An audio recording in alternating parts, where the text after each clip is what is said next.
Hi everyone and welcome to my second channel. What you're about to see is a clip from one of the videos that I have posted over on my main channel. But I've listened to your guys' feedback and I know that not all of you have time for the big several hour long deep dives, even though a lot of you love them as well. So I'm hoping by breaking down some of those big heavier videos into shorter, more digestible clips like this, more of you can enjoy them and get a little bit of, I don't know, education, fun, interesting passing time stuff out of the clips over on this main channel. And if you find something that catches your interest, there'll be plenty more clips for you to watch, or you can go over to my main channel and watch the video in full. Either way, I hope you enjoy and thank you for watching. Women's sexuality in particular, throughout history, has been so heavily policed and restricted for years as a way to control women, and in many ways it still is today, especially in many other countries around the world. We are still oppressed to some extent in places like the UK and US, but nowhere near as much as what billions of other women face in other countries. Jessica Valenti opens her book The Purity Myth with the statement, "The lie of virginity, the idea that such a thing even exists, is ensuring that young women's perceptions of themselves is inextricable from their bodies, and that their ability to be moral actors is absolutely dependent on their sexuality.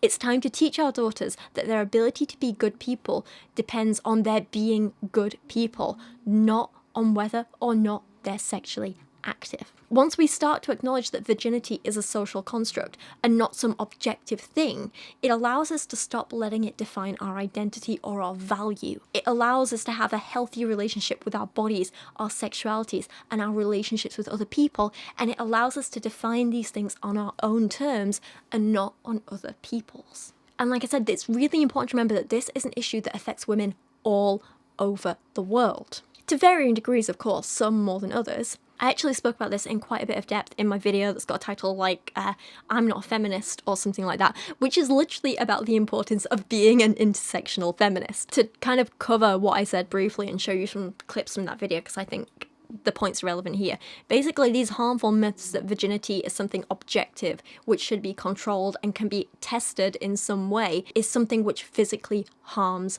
women. And also just basically anyone with a vulva, so it harms trans men as well. We cannot forget that. It harms non-binary people with vulvas as well. And actually one of the really big things about our kind of need to control virginity and place these very strict definitions on it, mostly it seems to be men placing the definitions on women for some reason.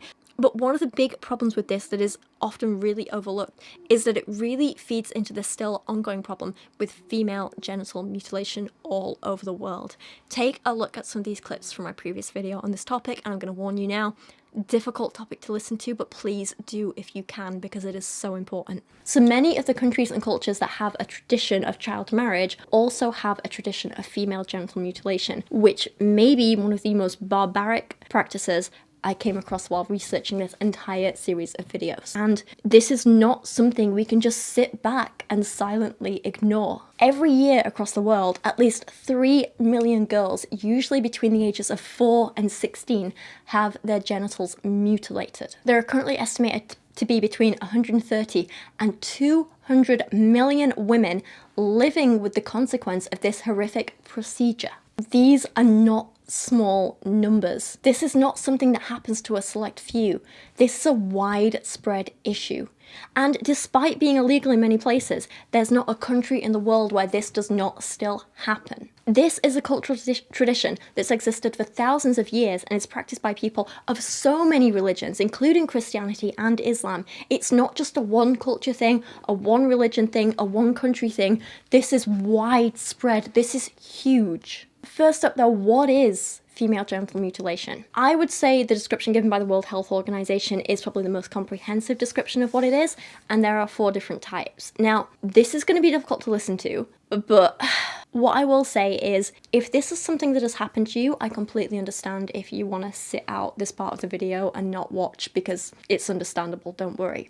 But if this is something you haven't experienced, I want, if you can, for you to sit and listen to this, because remember, 130 to 200 million women have had to go through this. As difficult as this is for us to listen to, it has been so much worse for them to experience. And I think it's important to understand how barbaric this procedure is. Female genital mutilation is described as procedures that intentionally alter or cause injury to the female genital organs for non-medical reasons. There are 4 types, which I'm going to briefly summarize, but you can find out more from the World Health Organization's website. Again, links below. Type 1 is a clitoridectomy, which is the partial or total removal of the clitoris. Type 2 is excision, a partial or total removal of the clitoris and the labia minora with or without excision of the labia majora. Type 3 is infibulation, which is narrowing of the vaginal opening through the creation of a covering seal. The seal is formed by cutting and repositioning the inner or outer labia with or without removal of the clitoris. And type 4 is basically other. All of the harmful procedures to the female genitals for non-medical purposes, for example, pricking, piercing, incising, scraping, and cauterizing the genital area. I think potentially the worst part of this is that this isn't something carried out by professionals in sanitary conditions. Mostly this is done by untrained women who just happen to be nearby and available with no sterilization and no anesthetic. Even people who are cutters for a living don't generally have sanitary conditions. It's not done safely or cleanly or painlessly. It's barbaric. When recounting her own experience, Oates tells the story of being 6 years old when her mother took her to her auntie's to be cut. Her mother told her, "I was cut, your grandmother was cut, and every mother before her, and your children will be cut too. We're a family whose girls are known for our virginity. We are clean, and that means we can marry well. And you will stay pure until you get married to your husband." She was then taken into a room with the woman who would be performing the procedure, and Oates says, "She lifted up that dirty razor, the one that still had the dried blood residue of others, blood clinging to it like filthy reminders of her previous work, and she cut straight through my flesh. The pain shot through me like a bullet. I felt as if someone had taken me and dropped me into bright orange molten lava. From head to toe, the pain burned, searing the backs of my eyes and exploding in my brain." She was 6 years old. 6. This is done on girls as young as 4. And this story is not an outlier or an exception. It is the norm amongst these communities. If you want to find out more about that, I would really recommend going and watching that video in full. Or I have a couple of books linked in the source document thing for this video that you can go and check out for yourself. But I hope those clips give you a little taste of what I'm talking about here and just what is done in the name of preserving virginity and purity. If we stopped seeing virginity as something that needs to be preserved or as the only thing that gives women worth, then it would be a big start in helping combat the problem that is female genital mutilation. This isn't the only example though. The concept of virginity testing wasn't actually condemned by the World Health Organization until as recently as 2018. And then it was only after researchers from the University of Minnesota published a study about it.